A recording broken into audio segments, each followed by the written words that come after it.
어떻게 일주일 동안 나는 생각하는가 생각당하는가 고민해 보셨어요? 네. 어떻게 뭐 그동안에 생각당한 것을 한탄하면서 또 분노하면서 밤을 지새우지는 않으셨어요? 자, 오늘은 그 얘기들을 좀 더 끌고 가보려고 그래요. 그래서 무슨 얘기를 하려고 하냐면 그런 생각을 한 내가 살고 있는 세상은 어떤 건가. 그러니까 내 생각이 예를 들면 저희가 권위주의적인 집안에서 자라게 되면 권위주의적인 생각을 갖게 되고 개방적인 집안에서 자라게 되면 개방적인 걸 갖게 되잖아요. 그 집안에 대해서 알아보는 건 거예요. 우리가 살고 있는 세상. 그래서 내 생각의 배경. 그래서 제목을 뭐라고 하냐면 나는 상징계의 아바타이다. 굉장히 좀 자극적이죠. 상징계라는 것은 어떤 그 사회가 집중적으로 우리에게 생각하도록 하는 것들이 이제 상징계일 텐데 어떤 상징일 텐데 거기에 아바타 거기에 따라서 내가 생각한다 이제 이런 의미거든요. 그래서 이제 지난 시간에도 마찬가지였지만 이번에 그것을 생각할 수 있는 좀 주제 영상 같은 걸 준비했거든요. 먼저 보신 다음에 그걸 가지고 좀 얘기를 해보도록 하겠습니다. 자, 보실까요?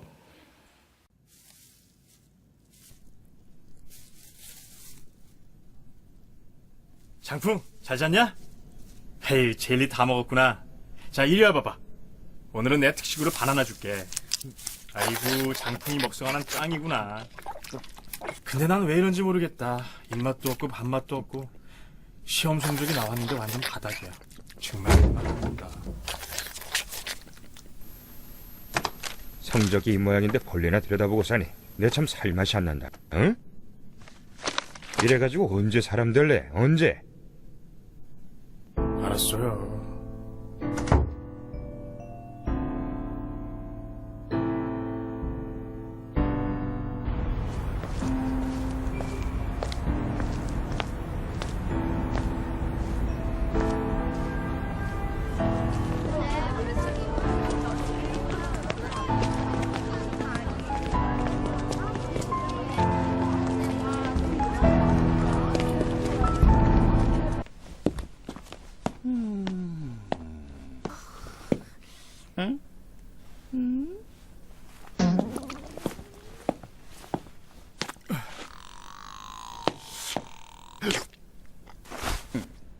어쭈 골고루 놀아 그냥.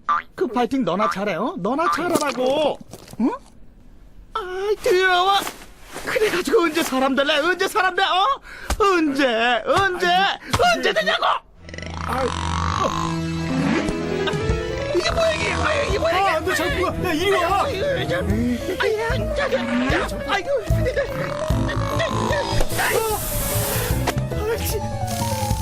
진짜. 이게 다 뭐야? 하지면 안 돼요. 얘는 안 돼요. 그런 거 키우는 건 시험에 안 나와.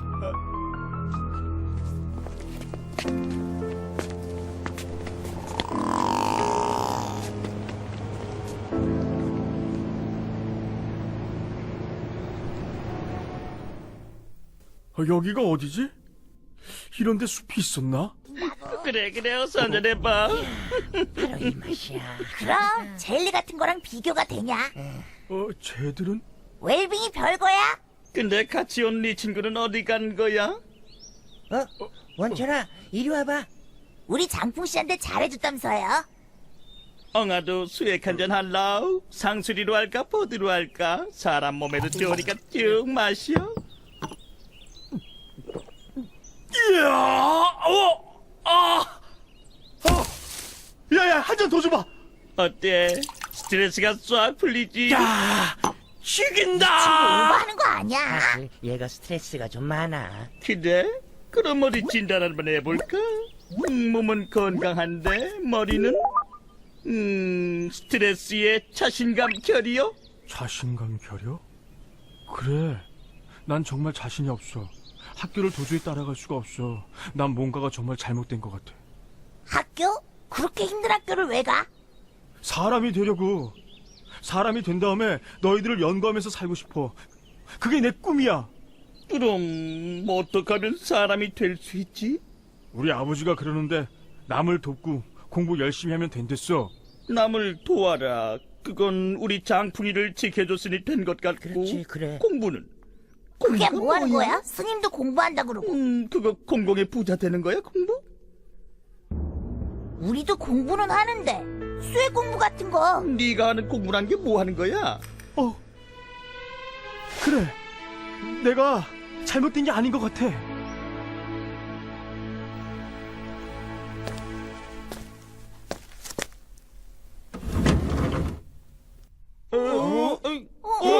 너 누구야? 누구야? 원철이야. 왜들 그래? 원철이라고? 원철? 널 사람 사람이잖아. 사람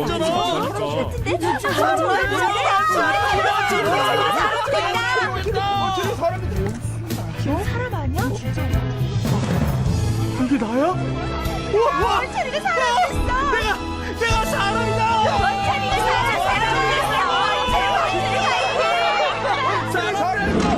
너야? 너 왜 네 마음대로 사람이 되고 그래? 예? 아직은 사람이 되면 안 돼. 사람은 네 마음대로 되는 게 아니란 말이다. 아, 선생님이 사람이 되라고 하셨잖아요. 그건 대학 가고 난 다음에 되는 거야. 대학 가서.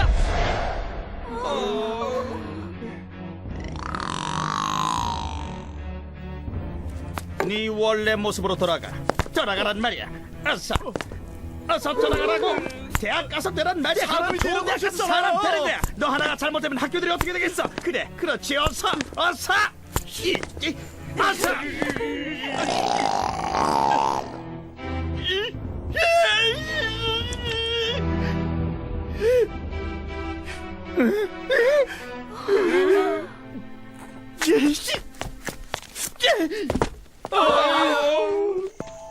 네, 장풍아. 그래, 화이팅. 그렇지. 그래. 야, 다리가 쏘여. 사슴이 버텨.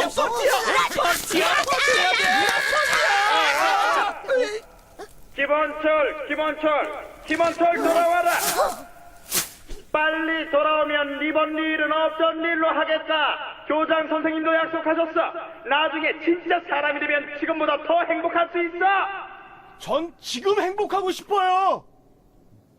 그러면은 진짜 사람이 뭘 때 불행해질 뿐이야. 그래도 학교보단 나아요. 전 지금 행복하다고요. 먼저 사람이 돼야지. 전 사람이에요. 저놈이? 아무래도 원철아, 아빠. 원철아 돌아와라. 사람이 돼야지. 전 사람이에요. 보세요. 사람이잖아요. 그건 진짜 사람이 아니야. 좋은 대학 가야 진짜 사람이 되는 거야. 이 아빠를 봐라, 응? 에? 아빠가 왜요?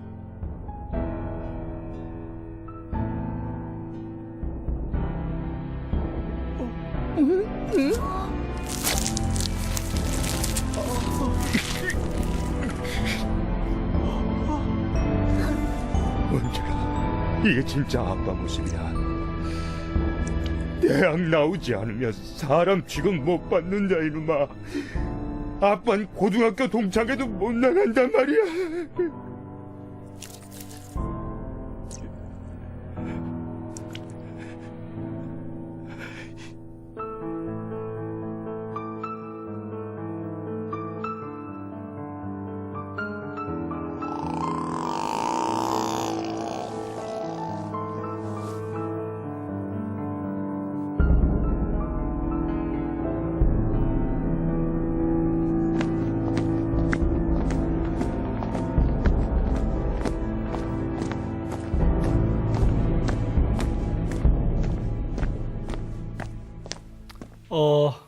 어떠세요? 씁쓸하죠, 그죠? 저기 담임 선생님 나쁜 사람이 좋은 사람이에요.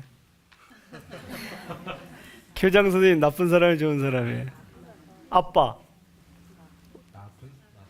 제가 볼 때는 어쩔 수 없는 사람이다. 제가 말하고 싶은 것은 저 상징계 속에서는 다 잘 되라고 하는 건 거잖아요. 저 상징계 속에서는 저렇게 하는 것들이 다 잘 되는 거거든요. 무슨 얘기인지 알겠어요? 제가 이번에 들은 재미난 얘기는 고등학교 2학년 아이인데 그 고등학교 2학년 아이의 그 반의 급훈이 뭔지 아세요? 그 안에 급훈이 이런 거였어요. 제가 이번에 들어서 깜짝 놀랐는데 인서울 우유 먹을래? 저지방 우유 먹을래? 옆방 급훈은 뭔지 아세요? 담임선생님이 정한 게 아니라 학생들이 정한 거예요. KTX 탈래? 지하철 탈래? 이것도 무슨 말인지 알겠죠? KTX 탄다는 건 뭐예요? 지방대 가는 거고 그 다음에 지하철 탄다는 건 인서울에 있는 대학을 온다는 거거든요. 그래서 우리가 저기서 보게 되면 교문 앞에서 인권이 멈춰선다. 이 말 이해 못해요. 이해하는 건 거예요. 왜 그래요? 저 담임선생님 왜 인권이 멈춰서요? 저 아이가 잘 되라고 이 사회에서. 그렇죠? 그러니까 저 담임선생님이 나쁜 게 아니라 저 아빠가 나쁜 것들이 아니라 저 상징계는 저 사회는 저렇게 되는 것들이 잘 돼야 되는 거기 때문에 누구나 다 어쩔 수 없이 그렇게 되는 거 아니지 않는가 이제 이런 건 거예요. 그래서 오늘 우리는 저 이제 상징계를 문제 삼는데 제가 요새 들은 아주 최근에 충격적인 얘기가 있어요. 그 작은 도서관 관장님이 요새 아이들 꿈들이 많이 나오는 게 이런 거래요. 너 뭐 될래 커서? 그러면 정규직 될래요. 임대업자도 나온대요. 그러면 그 꿈은 그 애가 꾼 것일까? 아니면 그 꿈을 꾸도록 강요당한 걸까? 이게 이제 제 질문인 건 거예요. 그래서 우리 두 번째 이 인문학 시간에 질문하고 싶은 것은 뭐냐면 우리를 둘러싼 상징계를 한번 좀 돌려보려고 하는 거예요. 도대체 이게 어떻게 생겨먹었는지 내 생각은 사실 그 배경들을 벗어날 수가 없지 않겠느냐 하는 거예요. 그래서 저는 아무튼 지금 이제 이런 고민들을 하게 되는데 혹시 여러분들 중에 여러분들의 자녀는 어떤 꿈을 꾸기를 바라세요? 어떻게 말씀하실 분들이 있으세요? 예. 자, 아이가 정규직이나 비정규직이나 이런 생각을 해봤었는데 지금 아이가 이제 초등학교 3학년이라서 예. 아이가 좋아할 만한 것들은 항상 뭔가 돈도 잘 벌고 안정적이고 좀 멋있는 일을 좋아할 수 있도록 그런 데를 많이 보여주고 예. 그런 걸 많이 할 수 있도록 그렇게 합니다. 그러니까 뭐 그 연주회나 음악회도 많이 보여주고 예. 뭐 이렇게 그 뭐 사진 전시회나 이런 것도 하면서 이거 하면 돈 벌 수 있다 이런 얘기를 좀 그러니까 저기 이제 원철이 아빠가 아이한테 어떻게 돼요? 원철이한테 얘가 이 사회에 적응할 수 있는 것들을 보여주잖아요. 저만 하더라도 비슷해요. 제가 제 딸이 중3인데요. 이 강의를 듣기를 원할 것 같아요? 안 원할 것 같아요? 안 할 것 같아요. 이런 거 들어서 괜히 문제의식을 가지게 되면 이런 성적 떨어지면 어떻게 해요? 그러니까 우리가 이 상징계 속에서 누구도 자유롭지 않을 거다 이제 이런 얘기인 건 거거든요. 그래서 이제 우리는 그 문제들을 이제 오늘 우리가 얘기해야 되는데 사실은 그래서 어쩌면은 우리가 봤었을 때 권력과 시장이 생각하는 이것을 필하지 않고는 벗겨내지 않고선 우리가 자유롭지 않지 않겠느냐 이런 건 거예요. 그래서 제가 지금 이제 준비한 그림이 하나가 있는데요. 한번 좀 보실까요? 한번 보십시오. 지금 저게 이제 그림이 뭘 의미하냐면 여러분들이 우리 인간 있잖아요. 인간의 아이는 태어나자마자 누워 있어요, 걸어요. 물론 이제 태어나자마자 걸은 사람이 한 사람 있어요. 제가 아니라 박혁허세 아래서 태어나가지고 근데 대체적으로 누워 있잖아요. 근데 동물들은 어떻게 돼요? 걷잖아요, 그죠? 뛰기도 하고. 근데 인간은 그럼 늦게 너무 빨리 태어났냐? 그렇진 않아요. 머리는 이미 발달돼서 태어나거든요. 그래서 아이가 태어나자마자 탁 누웠고 이런 생각한대요. 나는 누굴까? 여러분들의 아이 또는 여러분들은 그래 본 적 있으세요? 뭐 있었는데 생각이 안 나는 거겠죠, 그죠? 그런 생각을 한대. 그러다가 얘가 뒤집기를 엄청나게 막 시도를 한대요. 왜 그래요? 내가 누군지를 알아보려고. 그래서 얘가 뒤집기를 시도하고 제일 먼저 어딜 가냐면 거울 앞에 간다는 건 거예요. 지금 저 아이가 거울 앞에 갔죠, 그죠? 입에 뭘 물고 있어요? 이 젖병을 물고 있잖아요. 그래서 제가 좀 이렇게 건늙은 애예요. 지금 저 6개월에서 18개월 된 애인데 건늙은 애죠. 제가 이제 딱 가서 묻는 건 거예요. 너가 나니? 너가 나니? 근데 거울은 얘기해줘요, 안 얘기해줘요? 물론 백설공주 엄마의 거울은 얘기해주지만 대부분의 거울들은 얘기해주지 않는단 말이에요. 그래서 제가 묻고 있는데 저쪽 뒤쪽에서 너는 우리 집안의 장손이야. 이렇게 얘기를 해줘요. 그러면 장손이라는 걸 뭘 얘기하는 건 거죠? 아, 너는 우리 집안을 책임져야 되고 나는 사내구나.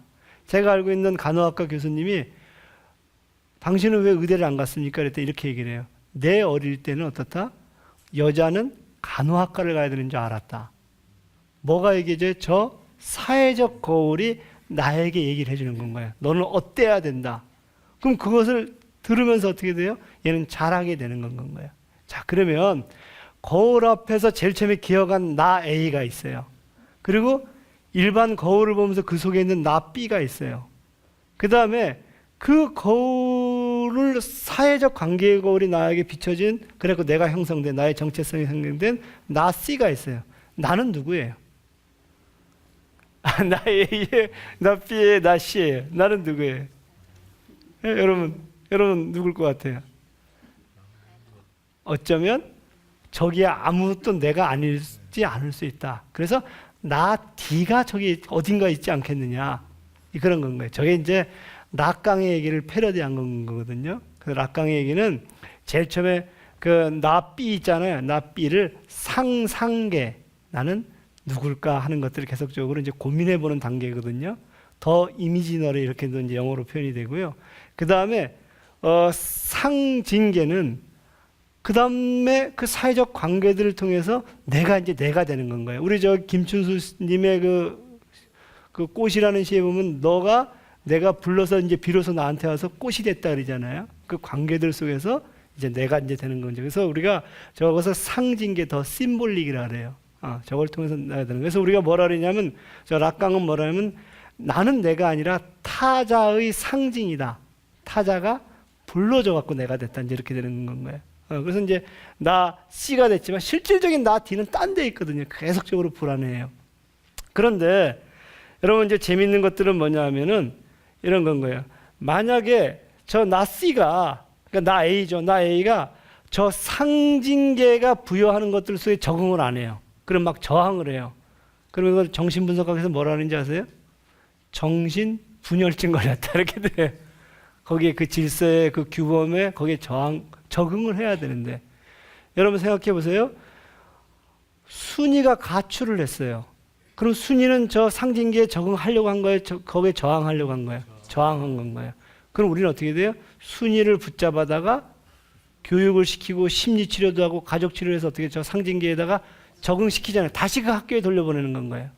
자, 그러면 아까 생각하는 나인가 생각당하는 나인가 그랬는데, 그렇게 순위가 거기에 들어가야 된다라는 것을 정상이라고 생각하는 사람은 상징계가 문제 아니에요. 상징 문제가 아닌 거죠. 상징계에 적응하지 못하는 제가 문제인 건 거예요. 그런데 상징계가 문제라고 생각하는 사람이 있어요. 교문 앞에만 가면 인권이 멈춰서고 끊임없이 저런 경쟁을 강요하는 저 시스템. 저 시스템에서 가출하지 않는 것들이 어떻게 가능하지? 이건 뭐가 문제가 되죠? 가출하지 않는 애들이 이상한 애들이 되는 거예요. 그렇죠? 그러니까 우리가 필링을 할 때 상징계를 문제 삼을 거냐, 상징계에 적응하지 못하는 아이를 문제 삼을 거냐, 이런 고민이 되지 않겠어요? 그렇죠? 자, 그러면 제가 오늘 이제 여러분들이랑 좀 더 깊은 얘기를 해보려고 하는데, 좀 더 깊은 얘기는 뭐냐면, 우리가 살고 있는 이 근본적인 상징계, 여기는 어디예요? 방송대 스튜디오죠, 그죠? 근데 그건 제가 이제 농담하려고 한 건데 잘 안 웃기는 모양이에요. 우리가 살고 있는 상징이 자본주의라는 건 거예요. 그래서 이 자본주의의 집을 그리는 건 거예요. 상징계를 만드는 건 거죠. 그래서 자본주의의 상징계를 만든 최초의, 그리고 최고의 건축가는 누구냐? 이게 경제학에서, 그래서 이제 아담 스미스거든요. 그래서 저는 아담 스미스는 이 자본주의라는 토양에서 어떤 상징계, 어떤 집을 설계하려고 했는가 하는 것들을 보여드리는 건 거예요. 그래서 여기서부터 자본주의가 살 수 없는 집이다 이러기도 하고요. 여기서부터 자본주의를 좀 고쳐서, 아담 스미스가 만든 집을 좀 고쳐서 살자, 아니면 여기서 그대로 살아도 좋다, 이런 얘기들이 나오거든요. 그래서 저는 지금부터 여러분들한테 아담 스미스가 설계한, 건설하려고 했던, 만들려고 했던 집의 설계도가 어떤 것인지를 한번 보여드리려고 해요. 자, 여기 또 놀라운 그림이 하나 등장하는데요. 어때요? 예. 놀라요? 자, 보세요. 아담 스미스가 만드는 집이 저거거든요. 우리가 기본적으로 아담 스미스에 대한 생각은 이래요. 저는 아담 스미스에 대한 사람들이 오해를 하고 있다고 보는데, 기본적으로 아담 스미스를 일반적으로 알고 있는 건 어떤 거냐면 이런 건 거예요. 여러분, 이제 제가 아까도 이제 이 물을, 그 음료수를 한 통을 먹었는데, 기본적으로 그 음료수가 얼마에 팔려요? 보통 한 1,000원에 팔리죠, 그죠? 보통 얘기할 때 한번 뭐 600원에 팔린다 그러고 제가 나한테 600원짜리밖에 안 줬냐 뭐 이렇게 얘기를 하는데, 하여튼 1,000원에 팔린다고 합시다. 그러면은 이것을 여러분들이 집에서 만든다고 하면 얼마에 팔아야 돼요?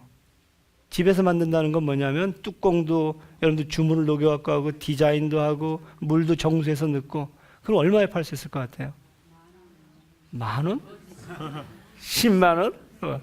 굉장히 비싸게 팔릴 텐데, 왜 물병의 그 질이 좋은 것들이 디자인도 되고 이쁜 것이, 그 다음에 정수도 잘 된 물이 왜 1,000원에 팔리냐 이거예요. 아담 스미스는 이렇게 설명을 해요. 아, 그것은 대량 생산을 했기 때문에 분업을 통해 갖고. 자, 보세요.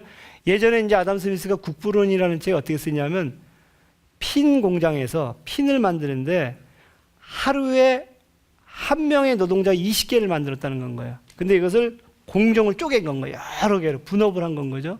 그래갖고 생산을 했더니 4,800개가 나오더래요. 그러니까 20개를 만드는 것을 4,800개니까 얼마나 싸게 만들 수 있겠어요, 그죠? 그러니까 아담 스미스 이렇게 생각해요.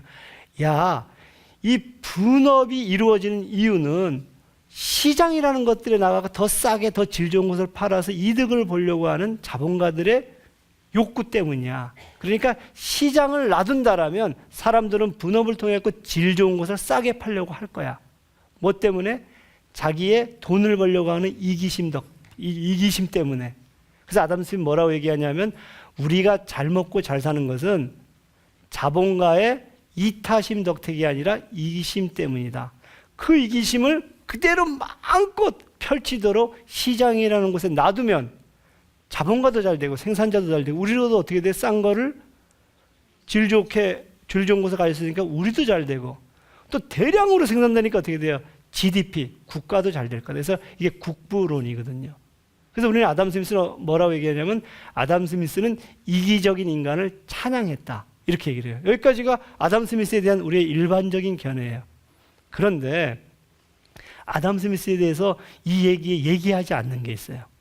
얘기하지 않는 것은 뭐냐면, 인간이 이기적이라고 그랬잖아요. 그 이기적인 것이 영어로 어떻게 표현되냐, 저기 보세요. 셀프 러브인 거예요. 셀프 러브. 자기애. 그럼 자기애는, 우리 자기애 누구 데리고 왔어요, 여기? 뭐 이런 게 제 농담이에요. 이게 이제 자기 사랑. 그런데 아담 스미스는 인간은 기본적으로 자기 사랑을 하는 존재다. 그러면 내가 날 사랑해요. 그런데 다른 사람은 누굴 사랑해요? 다른 사람을 사랑해요. 나는 누구예요? 나도 내가 사랑하지만 다른 사람도 지를 사랑한다는 것을 아는 나예요. 그럼 어떻게 했어요? 저 사람이 아프면 나도 어떻게 생각해요? 아플 거 아니에요. 그래서 아담 스미스는 이렇게 생각을 해요.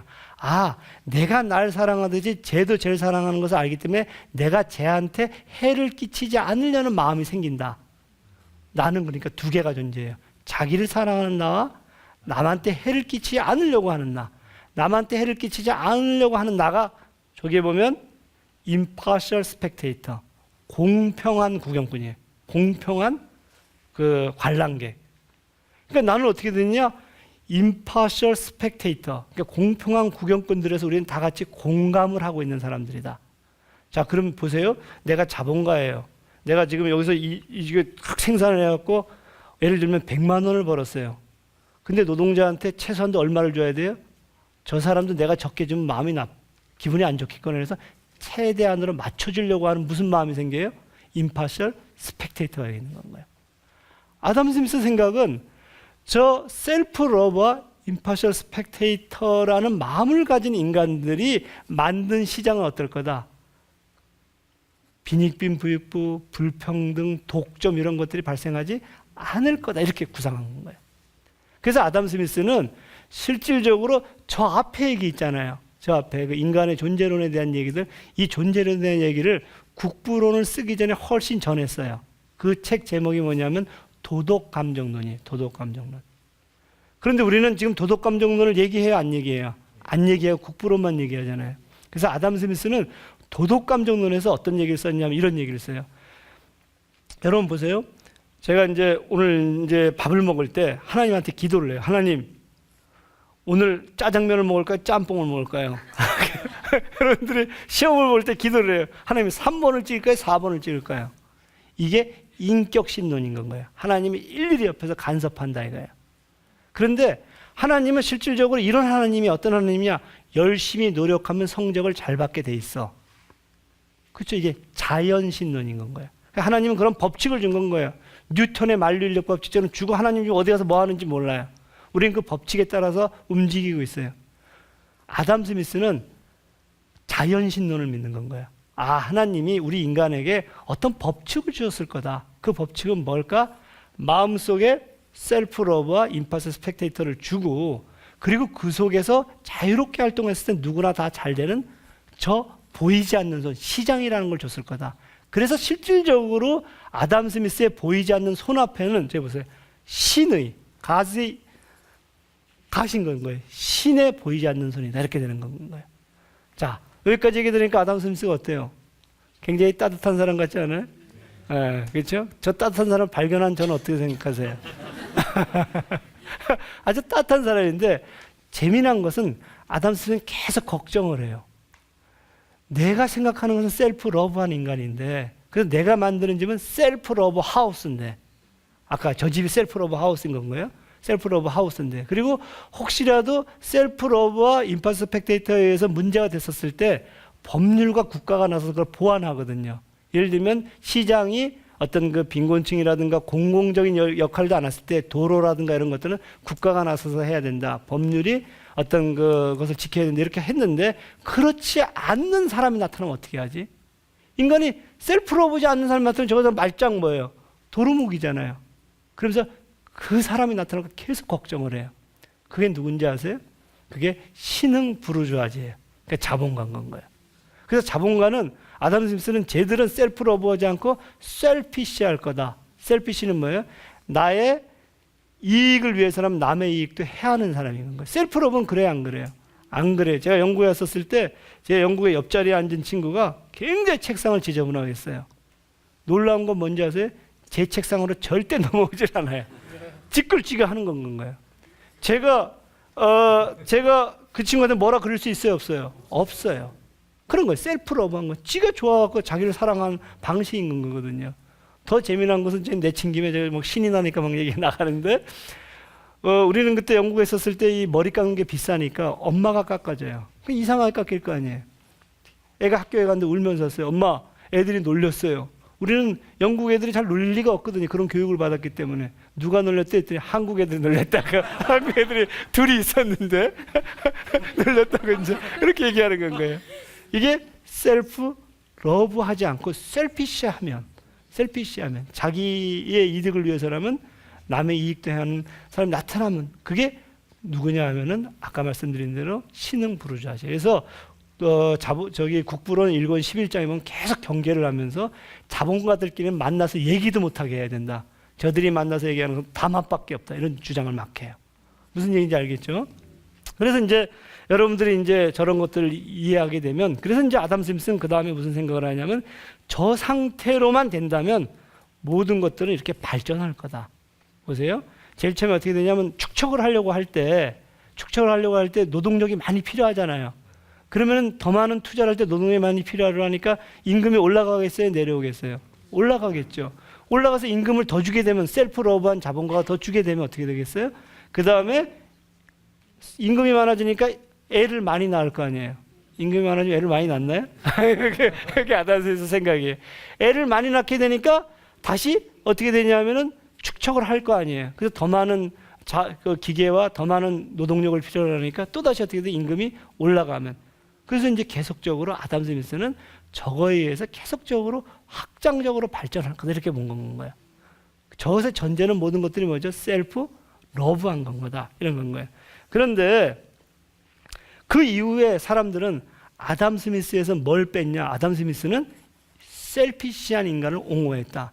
이기적인 시장에서 탐욕스러운 인간이 있다면 모든 것들은 다 잘 될 거라고 봤다. 이제 그렇게 이제 아담 스미스는 인용되는 게 아니라 저는 이용당하고 있다. 이제 이렇게 얘기를 하거든요. 아무튼 그 이용당하고 있는 건 거예요. 그랬었을 때 이제 제가 말씀드리고 싶은 것들은 뭐냐면 지금 주류 경제학에서는 그렇게 보는 경향들이 많은데 제가 지금 말씀드리고 싶은 것은 과연 인간은 이기적일까 하는 건가요? 셀피시할까 하는 건가요? 어떠세요? 이기적인 것 같아? 이기적인 것 같으세요? 뭐 본인을 보고 얘기하지 말고 다른 사람 보고 말씀하세요. 제가 이제 여러분들한테 이기적이라고 지금 말씀드렸는데 제가 한번 실험을 한번 해볼게요. 제가 이제 여기 이런 게 나오면 안 되는데 이게 5만 원짜리 이런 게 나와야 되는데 이게 아무튼 이게 제가 돈을 이렇게 드리잖아요.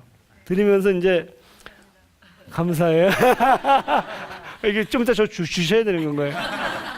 그래서 제가 옆에 있는 사람한테 뒤에 있는 사람한테 이 돈을 줘요.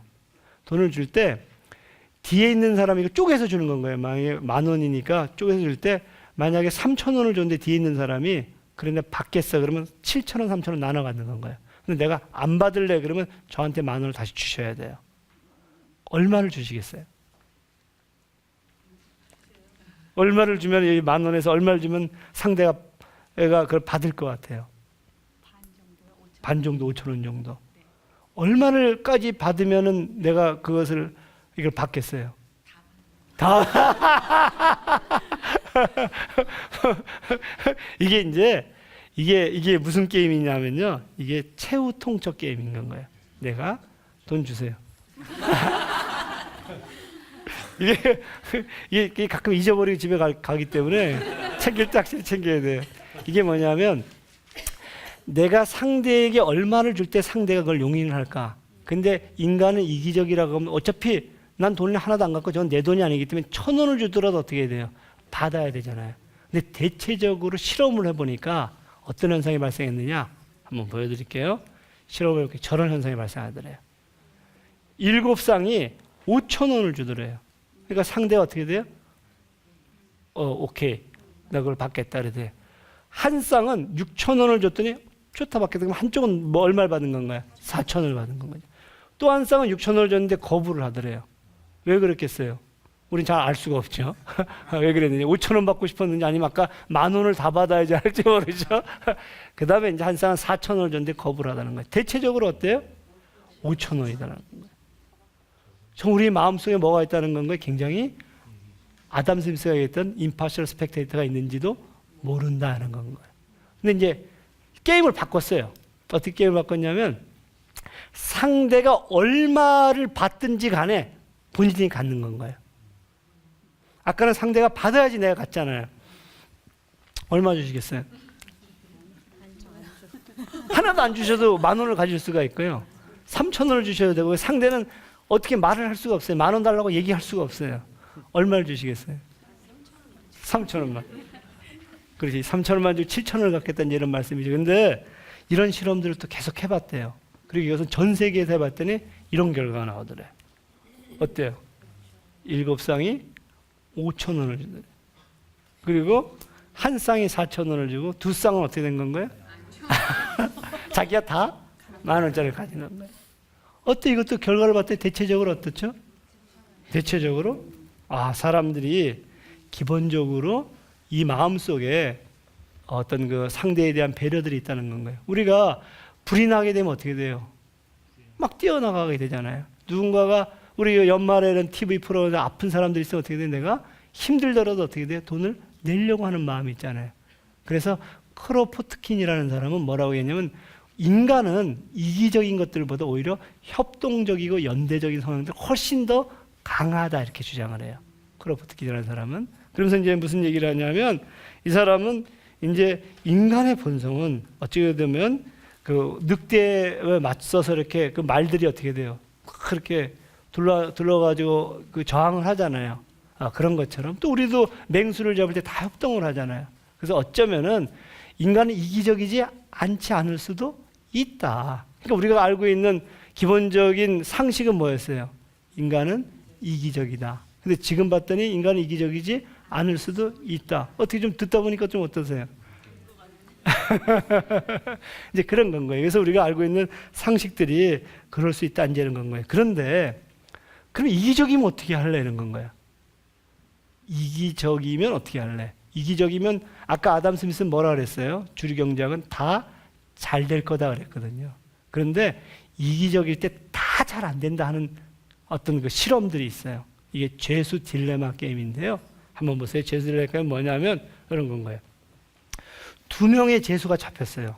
근데 이 두 명의 죄수가 죄가 밝혀진 것들은 1년 감옥에 가는 죄가 밝혀졌어요. 근데 실질적으로 검사가 심증만 있는데 물증은 없는데 7년을 살 죄를 지었어요. 검사가 어떻게 했느냐? 둘을 다른 방에 가둬놔요. 그렇게 이렇게 얘기를 해요.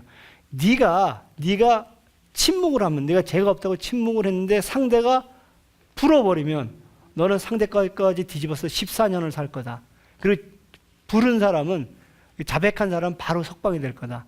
근데 니도 침묵하고 쟤도 침묵하면 너희들이 1년밖에 못 산다. 둘 다 자백을 하면 어떻게 된다?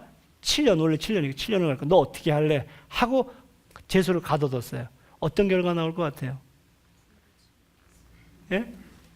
침묵할 것 같아요? 아니면 말할 것 같아요? 예? 둘 다 말을? 예. 침묵했다가 내가 14년을 살 수 있잖아요. 그래서 둘 다 말하더라는 건 거예요. 그래서 저 밑에 보면 죄수 둘 다 7년을 복역하는 것들로 끝나더라. 결론적으로 인간은 이기적이었는데 이기적인 게 다 잘 되는 것들이 아니라 다 자기의 최악으로 가더라 이런 건 거예요. 저게 죄수 딜레마 게임이거든요. 그래서 사실은 저 죄수 딜레마 게임을 보면서 자본주의가 얘기했던 시장에서의 셀피시한 인간들이 다 잘 될 거라는 것들은 어쩌면 거짓일 수도 있다는 거예요. 그런데 내가 이제 첫 번째 저렇게 했고 14년을 살고 나왔어요. 두 번째 이제 또 똑같이 범죄를 저지르다가 딱 감방에 가요. 그럼 불겠어요? 자백을 하겠어요? 아니면 침묵하겠어요? 침묵하는 거고 이제는 이제 서로 안단 말이에요. 그래서 반복하다가 보면 사람들은 뭘 안다? 학습하더라. 이게 바우만이라는 사람이 이제 밝혀낸 겁니다. 그래서 이제 어떻게 되느냐? 어떻게 되면 어쩌면 인간은 셀피시 하더라도 저런 것들이 반복되다 보면 어쩌면은 나름대로의 자기의 지혜를 찾아가더라. 그리고 더 근본적으로 얘기하면 제도만 잘 만들어 놓으면 사람들은 셀피시한 이유 때문에 내가 이기적인 이유 때문에 오히려 더 어떻게 되더라? 더 협동적일 수 있더라는 건 거예요. 왜 내가 침묵을 하느냐 했었을 때 그것은 협동적이어야지 어떻게 돼요? 내가 살 수 있어요. 1년밖에 그 어떤 그 감옥에 있지 않으니까 이러더라는 건 거예요. 그래서 그런 것들을 밝혀낸 게임이 루소의 사슴사냥 게임이에요.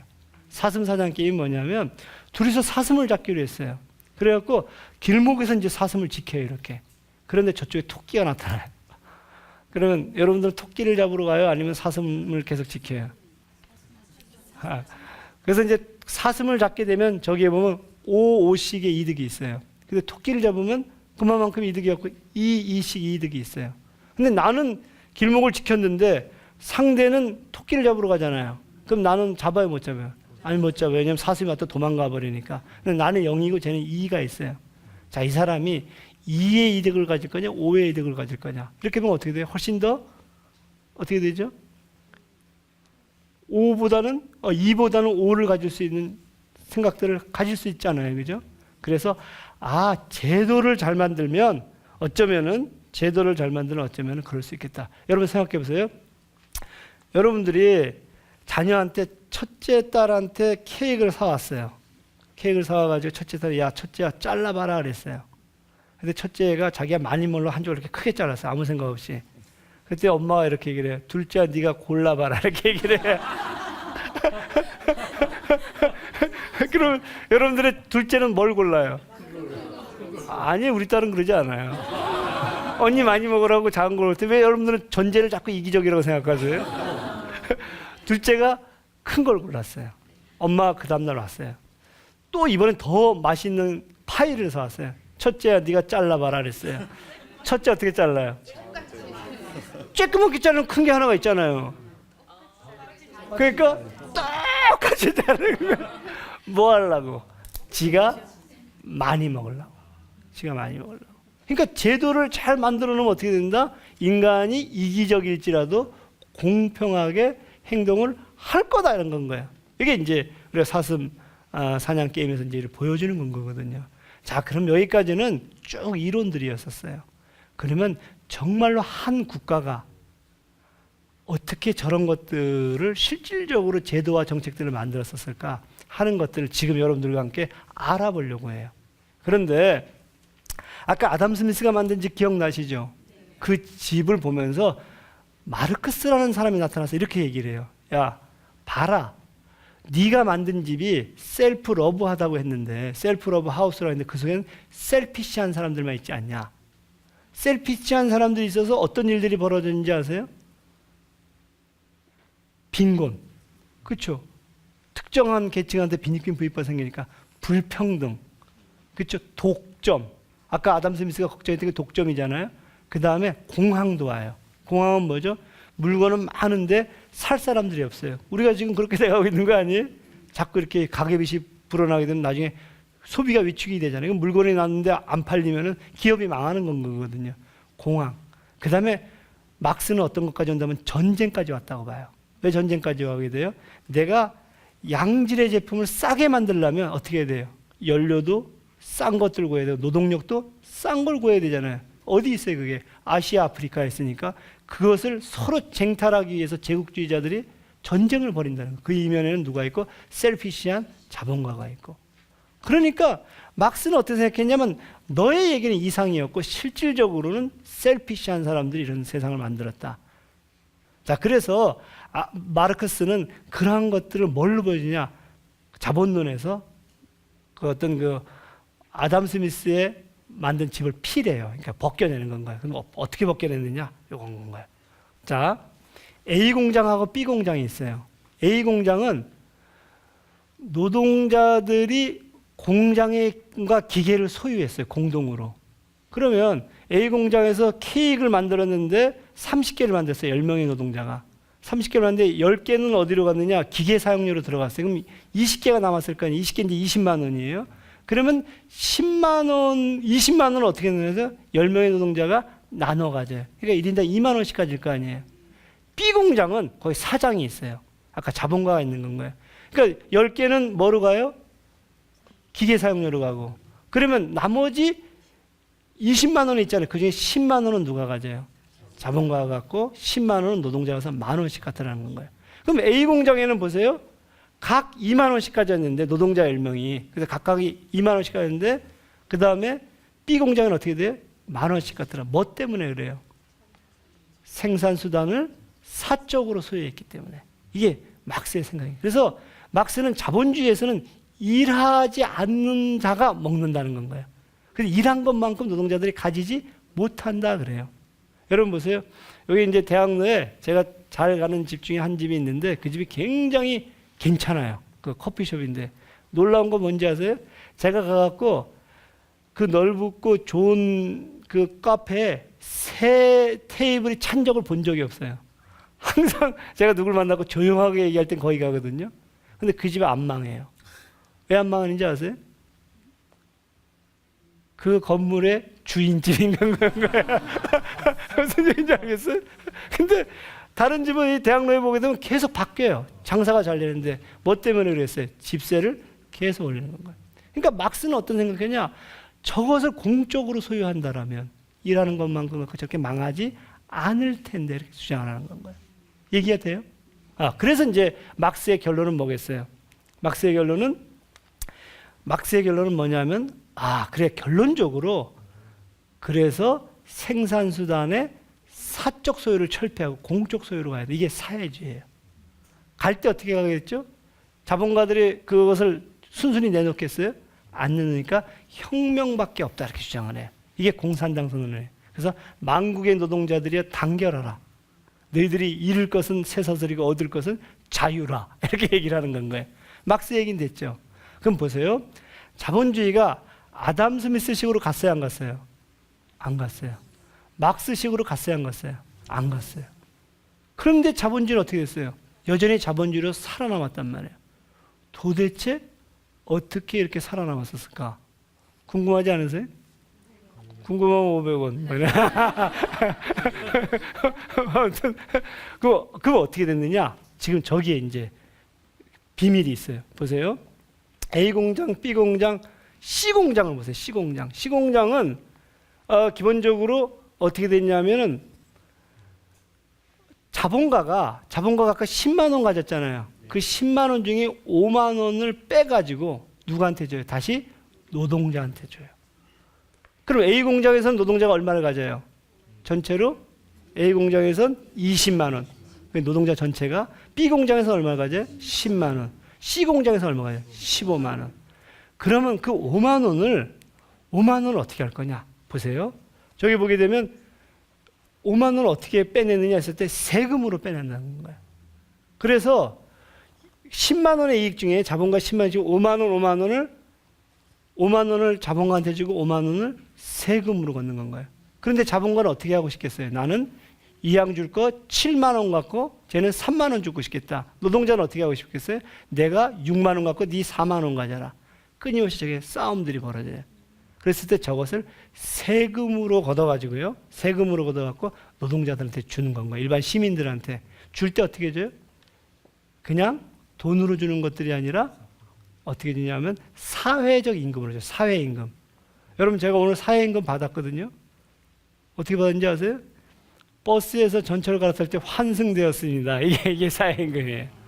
그 사회임금의 아주 대표적인 형태가 의료, 교육 이런 것을 무상으로 해주는 건 거예요. 그러면 노동자는 실질적으로 내가 돈을 받지는 않았지만 쓸 돈을 안 썼으니까 어떻게 돼? 받은 효과가 있는 건 거예요. 그래서 저 표에 보게 되면 노동자는 두 가지 임금으로 살아요. 내가 시장에서 일해서 번 돈이 뭐죠? 그것이 시장임금, 월급임금 건 거예요. 그 다음에 사회가 주는 돈이 뭐죠? 그게 사회적 임금인 거예요. 무슨 얘기인지 알겠죠? 그러니까 여러분들은 지금 안 받고 있는 줄 알았는데 어떻게 돼요? 받고 있잖아요. 그죠? 그래서 중학교, 초등학교 옛날에 우리로 치면 뭐라 그래, 그 육성회비 이런 거 있으면 지금 없잖아요. 그렇죠? 기성회비. 그 다음에 여러분들이 무슨 뭐 예를 들면 연금을 낸다든가 이랬었을 때 연금 관리 이런 것들은 다 정부에서 들어오거든요. 이게 전부 다 사회적 임금인 건 거예요. 그러니까 두 가지 임금으로 되는데 생각해 보세요. 자본주의가 그래가지고 유지가 돼요. 유지가 되는데 재미난 것들은 뭐냐 하면 그것이 어느 정도 들어오지 하는 것들을 우리가 잘 모르잖아요. 우리 지금 많이 들어와요, 적게 들어와요? 잘 모르죠, 그죠? 그래서 우리가 비교를 하는 건 거예요. 한번 비교를 해볼게요. 자, 스웨덴 시장임금 얼마나 들어와요? 그렇죠? 근데 사회임금 얼마 들어와요? 거의 어떻게 돼요? 비슷해요.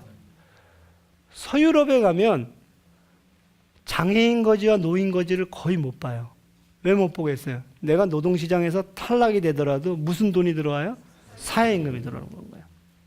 우리나라는 노동시장에 탈락되면 노인이 뭘 해야 돼요? 박스 주워야 돼요. 왜 그래요? 한번 보세요. 거의 뭐가 없어요? 거의 사회적 임금들이 굉장히 낮은 수준에 있는 거예요. 그러니까 지금 이제 말씀드리고 싶은 것들은 뭐냐, 우리가 아담 스미스가 만들려는 집이 있었잖아요. 상징계가 있었어요. 그 속에서 인간들이 산다라면 굉장히 잘 살 거야 이렇게 생각을 했단 말이에요.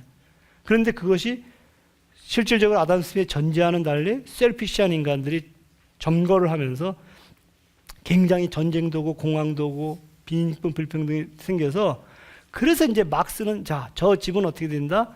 파괴돼야 되고 새로운 집을 우리가 만들어야 된다 이랬다는 건가요? 그래가지고 이제 막스는 사회주의를 얘기를 했는데 사회주의는 뜻대로 되지가 않았어요. 그리고 사람들은 오히려 혁명으로 가기보다는 반혁명으로 간 경우들이 많단 말이에요. 그래서 이제 실패를 했었을 때 그러면 자본주의는 어디로 갈 거냐 했을 때 자본주의의 새로운 대안들이 저런 식으로 복지국가가 나왔는데, 복지국가의 지금 뭐죠? 어떤 그 여러분들이 유형들은 이제 이해가 되셨죠? 예?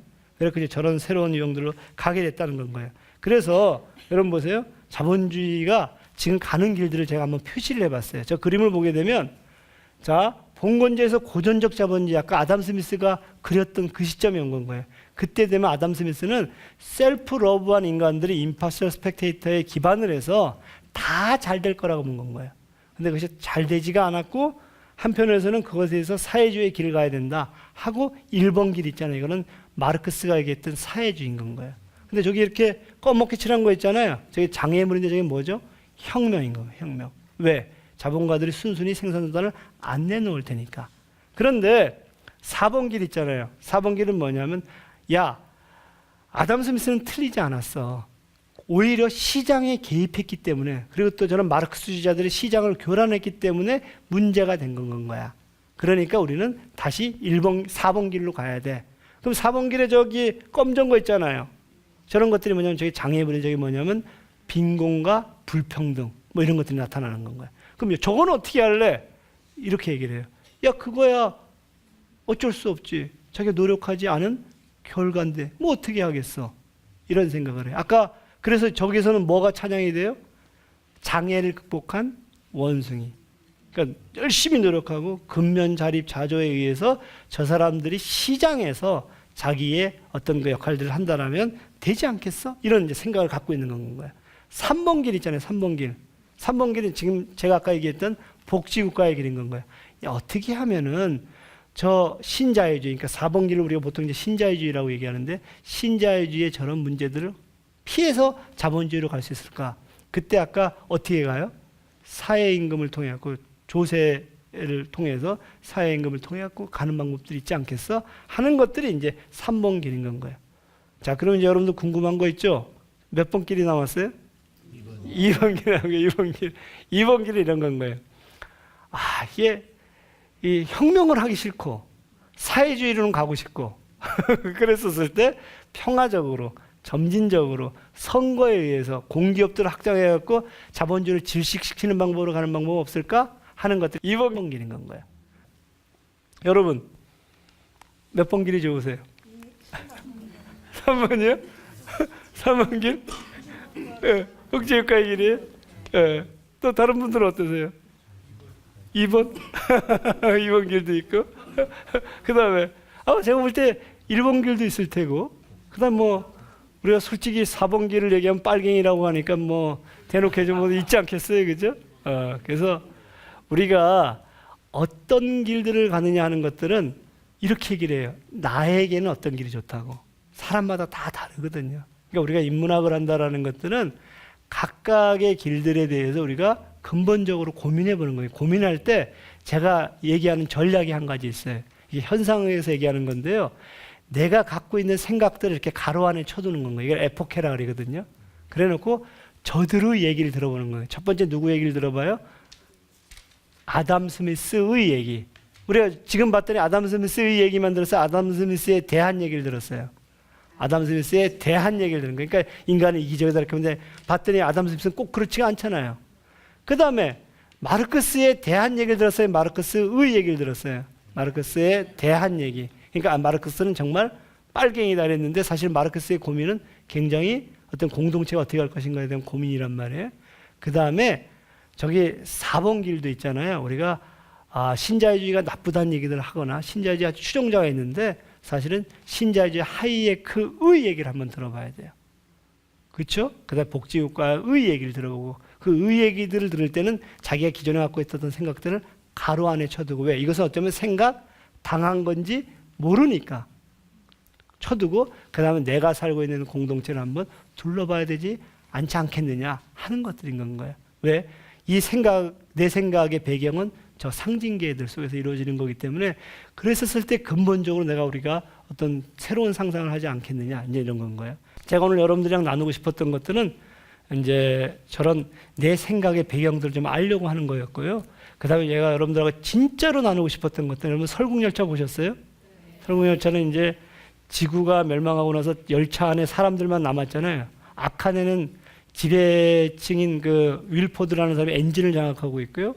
그 다음에 뒤에는 커티스라는 민중의 지도자가 있단 말이에요. 민중의 지도자는 앞으로 갖고 질서를 전복하려고 해요.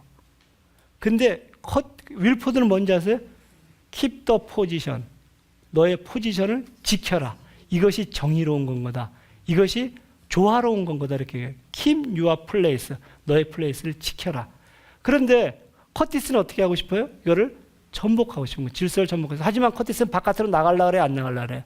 안 나가려고 그래요. 그런데 이상한 놈이 하나 나타나잖아요. 이게 누구예요? 송강호. 송강호는 끊임없이 바깥으로 나가는 상상을 해요. 상상을 해요. 제가 오늘 말씀드리고 싶은 것들은 뭐냐면 우리의 이 상징계, 우리의 상징계를 과연 여기서 킵 더 포지션을 할 것인지, 아니면 이것을 바꾸려고 할 것인지, 아니면 새로운 상상을 할 것인지. 소크라테스는 끊임없이 누구의 편도 아니거든요. 윌포드의 편도 아니고 커티스의 편도 아니고 끊임없이 새로운 것들을 상상했던 사람이거든요. 그래서 우리가 처음에 우리가 무슨 영상을 보기 시작했죠? 우리가 원처리 영상을 봤잖아요.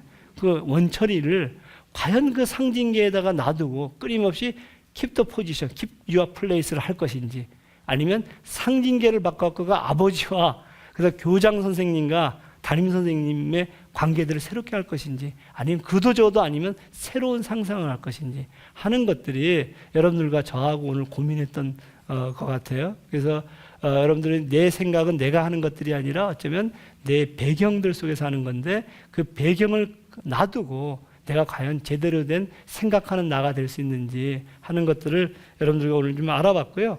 그 다음에 이제 다음 시간에는 뭐냐면 내 생각의 제작자, 내 생각을 누군가 이렇게 그리는 자, 그 먹을까? 그래서 그의 답은 뭐냐면 정치가 그 일을 한다.